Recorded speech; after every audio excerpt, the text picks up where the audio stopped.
Hello, my name is Lisa Thompson, and I was the chair and author of the Safeguarding Adult Review pertaining to the death of Cranston. This is not his real name. Cranston was 69 years old when he passed away. His medical history indicated that he had suffered 2 pulmonary embolisms and was living with osteoarthritis. Cranston had been prescribed blood thinners since around 2018. Primary cause of Cranston's death was determined by the Kent coroner as pneumonia. Apart from routine vaccinations and repeat prescriptions for his ongoing conditions, Cranston had very little involvement with health and social care providers prior to his death. Cranston was described by his brother as generous, lovable, and with not a bad bone in his body. Cranston's brother said that Cranston cared for others but did not care for himself. Cranston's cousin described Cranston as kind and very quiet, and he wondered whether Cranston would have been diagnosed with learning disabilities or maybe autism if he was a child growing up now. Cranston's brother lives overseas and he had no family living locally. Cranston's brother was aware that Cranston did not take care of himself and that he did not accept offers of help and was somewhat isolated. Cranston's property was in a poor condition, and his brother said when he came to visit, he would not stay at the property and would stay at a hotel instead. His brother called him weekly, and from March through to September 2022, Cranston's speech had become increasingly slurred on the telephone, and Cranston had become more acutely out of breath during these conversations. By the 9th of September 2022, Cranston's brother was very concerned and contacted a cousin who lived in the UK to raise an alarm with Kent Police. Upon the alarm being raised by the cousin, Kent Police acted very quickly and went straight round to Cranston's flat. They identified the need to call an ambulance, which then came and conveyed Cranston to the local hospital's emergency department.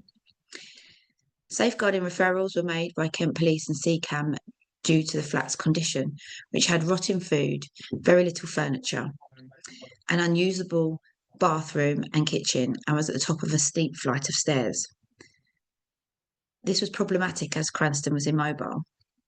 Upon conveying Cranston to hospital, information was put onto the hospital information system regarding the home conditions.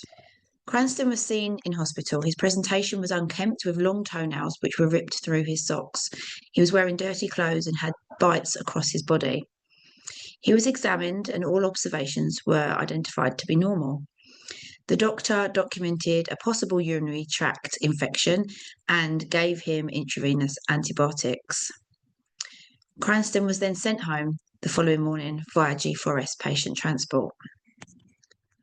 Upon return home, the G4S crew had to carry Cranston up the steep stairs to his flat as he was immobile.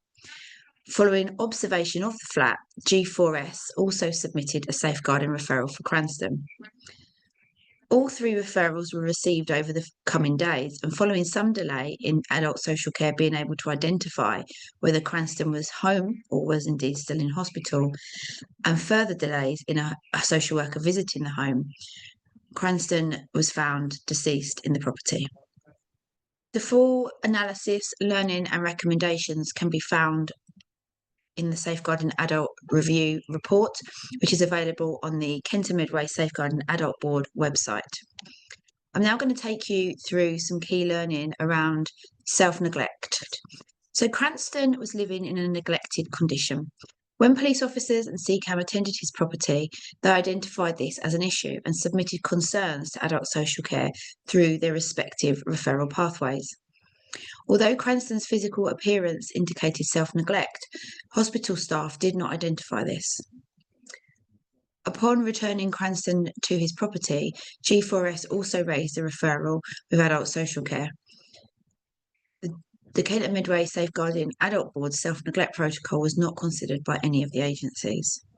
Some reflective questions that you can ask yourselves include, do you know where to find the Kent and Midway Safeguarding Adult Board self-neglect protocols?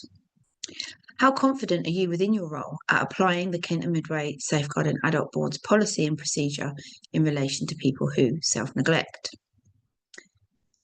How do you establish whether self-neglect is intentional or an unintended consequence of another issue?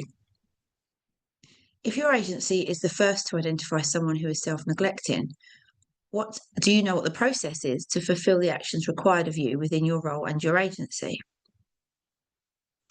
And how do you determine if someone is unable or unwilling to care for themselves?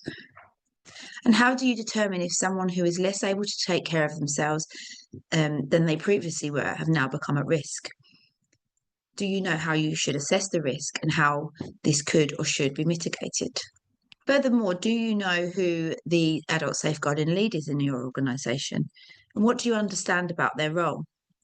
Do you know how to contact them and when you should contact them? Do you know where you can access self-neglect training and resources within your agency?